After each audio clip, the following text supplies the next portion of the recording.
How many of you homeschool moms wish you could have a better experience when communicating with your kiddos?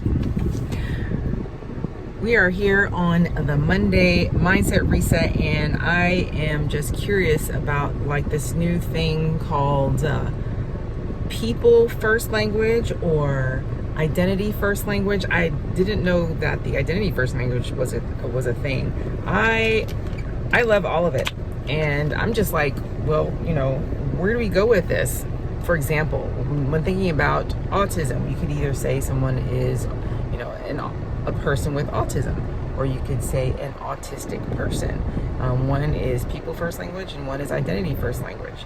And, either way, I just want to get tested to see if I'm autistic, because I think thinking differently is like so super awesome, right? I'm like in no way diminishing like what people go through when they have what is it called? I believe there's neurotypical and neurodivergent. I love it. It's just, I don't want to be neurotypical.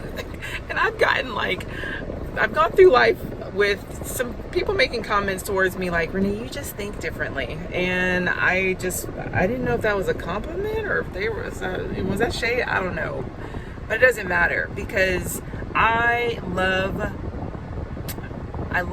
blowing people's minds with just a different way to think about something. And I dig my heels in, because it's like there's too many of us on the planet to believe that there's only one way to think about things, and it's our way.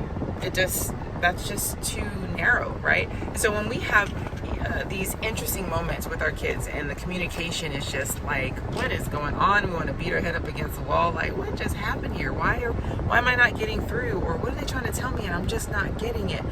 Maybe it might be some EQ issues. You might need to work on the emotional quotient deal there. But overall, you just want to get through to your kids, and you want to understand them as well and just have a healthy relationship with them, right? So I'm going to tell you a little story. I'm going to have to make sure that I get permission to post this. So if you never see it, then you'll never hear the story. But if you see it, that means I got permission. So I have a child I was having a conversation with, and I think we were talking about school schedules a few years ago, and, like, what are we going to learn? What are we going to do? What do we need to figure out for this year, And I remember trying to think to myself, okay, I want to teach them, let's just pick finance, right? I want to teach them something about finance, but I'm kind of having my own issues with finance, right? And so I said to them, I'm having a difficult time with this, like, wanting to do this class with you or for you. And I said, what comes to mind is, how could I teach my child something that I don't practice myself? That's exactly what I said. How can I teach my child something that I don't practice myself? That sounds simple, right? What does it make you think of? I've asked a couple of people when I share the story, and I remember one person, they were like, it makes me think that you don't want to be a hypocrite. And I'm like, yeah, that's exactly the message I want to get across. Do you want to know? So when I said that, then the child, like, they just, their countenance just sunk.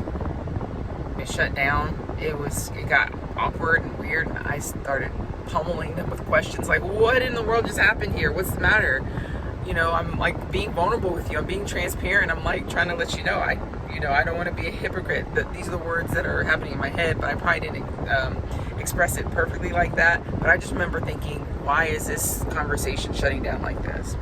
Well, after a significant, like I really just went in asking questions, trying to reiterate what I said, finding out what they were thinking. I really was working hard, because I was like, this conversation went left field really fast and doesn't make any sense. Well, do you want to know what that sweet, precious child, like, seriously, sweet and precious, seriously, I love him so dearly. Do you want to know what they thought I actually said or meant, or the actual intent behind what I said? Man, I wish I could just set my phone down. So if you could imagine, let's see if I could do this. Okay, so imagine I'm sitting in front of the child and I do like this. Or this is what they heard. they heard and experienced. How can I teach my child something that I'm not doing myself? How can I get away with this maniacal plan? That's how they heard it. No joke, no lie. I was wanting not to be a hypocrite. They heard me trying to have a devilish plan against them to try to teach them something so that I'm not practicing myself, and I can get away with not practicing myself and teach them at the same time. Can you imagine? And with all heart of hearts, all genuineness, that's how they processed it.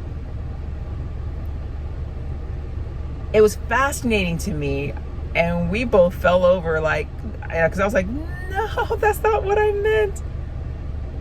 And we went through it, and to this day, I actually enjoy telling this story because it was a moment of freedom for both of us, especially for me. I'm assuming it's freedom for them.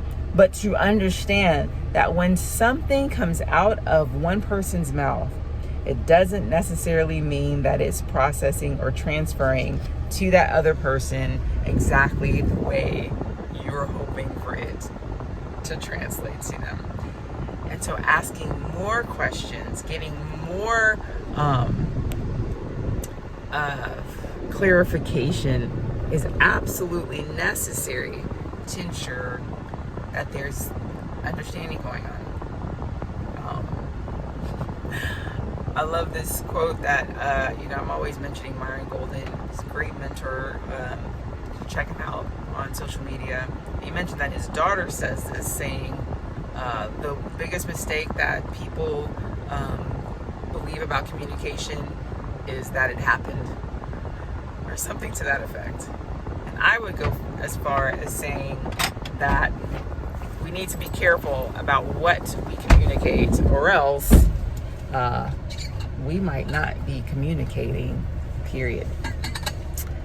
This was the Monday Mindset Reset, y'all. Enjoy this beautiful day with your family, and I'll see y'all in the next video. Bye.